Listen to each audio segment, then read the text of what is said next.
Tá estampado na cara. É um absurdo. Aí vem o Lula e fala assim, nós vamos retomar a titulação de terra para mulheres.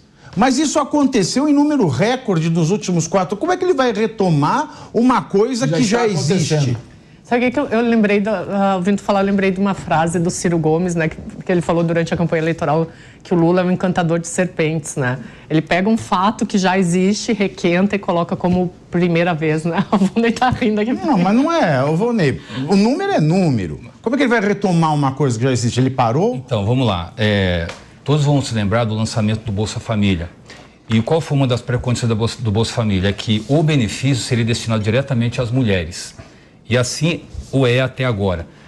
Por uma razão muito simples, as mulheres têm um cuidado maior para administrar o orçamento familiar, elas são mais cuidadosas, elas vão cuidar dos filhos, e o programa é condicionado com a permanência do filho na escola e com as vacinações em dia. Então são condicionantes importantes. Eu acho que a ideia de dar a titulação para as mulheres, ela é muito sensata, muito razoável. Mas já tá, é o que está acontecendo. Ok, mas 4 anos. Isso já vinha, na verdade não é uma exclusividade do Bolsonaro, porque dá não uma exclusividade, é um arraso. Não, desculpa, o número, estou falando aqui da titulação de terra. Foi recorde, nunca se viu na história desse país.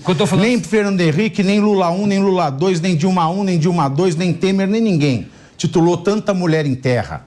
Não se pode esconder esse fato, é um número. Então, eu acho que a CPI, como ela está sendo conduzida hoje, ela vai dar em nada, como sempre, né? As CPIs, elas sempre acabam em pizza e isso não será diferente. Lembrando que quem tomou a iniciativa de criar a CPI foi exatamente a oposição, que está dentro do seu direito legítimo de reivindicar a formação dessa CPI, mas eu acho que não vai longe, até o Salles, inclusive, já está reconhecendo que não vai ir muito longe essa CPI, por uma razão muito simples, não há nenhum fato concreto determinado. Por uma razão muito simples, porque o Lula ir adiante com esse processo. Então, ele cooptou partidos da oposição que tiraram deputados oposicionistas e puseram gente com boné do MST. Eu acho que essa é a política que é uma política, mas não é porque o Salles não está adiantando o relatório porque não achou nada. Então, ele está adiantando o relatório pela cooptação. O motivo é diferente. Ele já deixou claro isso. Então vamos lá. Eu acho que assim, como nós vivemos num país democrático e não vivemos num país autoritário. Também não sei. Eu acho que o executivo ele tem que negociar com o parlamento. Essa é a regra do jogo e essa é o Vonei, só uma coisa, nós vivemos num país autoritário até a página 3, nós estamos vivendo um ciclo autoritário no país. Olha, que as pessoas estão sendo presas, não se realiza audiência de custódia. Invadindo o Congresso.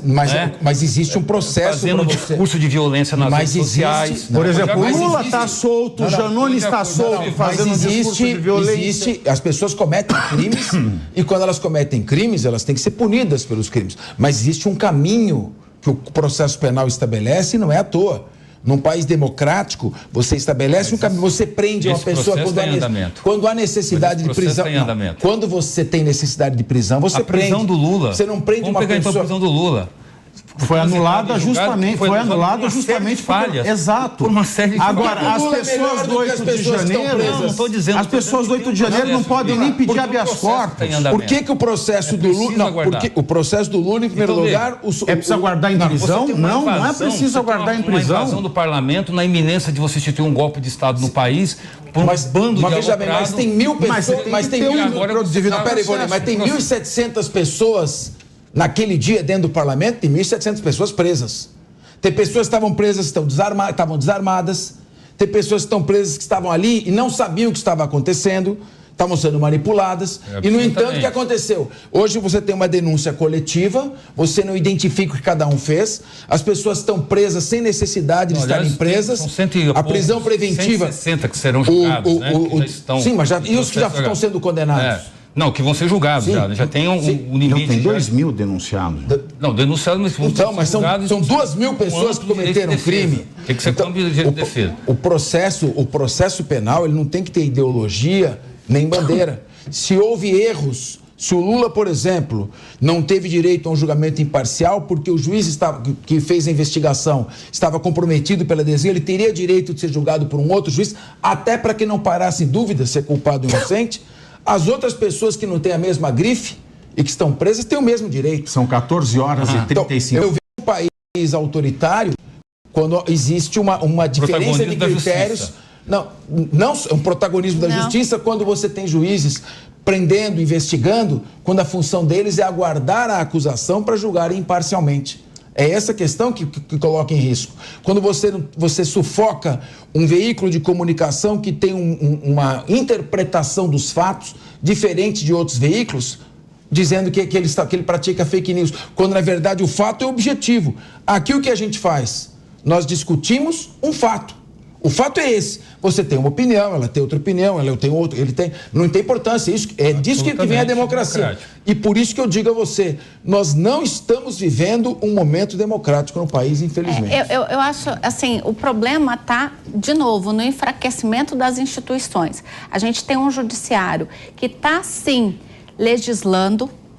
A gente tem o legislativo que sempre negociou com o executivo, emendas parlamentares, e isso está aumentando ao grau máximo, cada vez mais, ainda mais quando você tem um Congresso extremamente rachado e que você tinha uma oposição inicial forte ali do PL, então o preço ficou mais caro para o atual governo, e um executivo, né, que está no seu terceiro mandato, mas que não modernizou, né? Não traz políticas públicas modernas. A gente vê uma série de políticas que é um retorno de uma coisa que tem já moderno, não funcionou. Olha, as opções para o eleitor...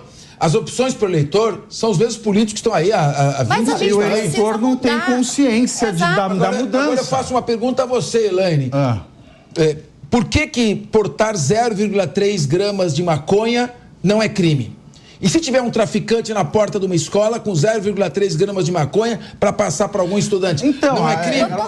É o judiciário que tem que ver isso? Não. Ou é o legislativo que tem que debater com a sociedade, com a audiência pública? Mas é isso para que servem 513 deputados e 81 senadores? Mas é justamente isso que eu acabei de dizer. A gente chegou até a discutir isso no Pingos nos Is, quando eu estava lá na bancada, que é extremamente ridículo, né? Um sujeito que é ministro do Supremo discutir quantas plantinhas de maconha, não é nem a grama, quantas plantinhas plantadas em casa vai valer para ser usuário ou ser traficante, o quanto... Se meu vizinho jogou uma semente no meu quintal... Exato, o policial agora vai andar com balancinha, então ele me aborda no carro, ele vai ter que ter uma balancinha para saber se a quantidade... É o inspetor bugiganga, ele vai ter que ter o bafômetro, a balança de precisão, a câmera...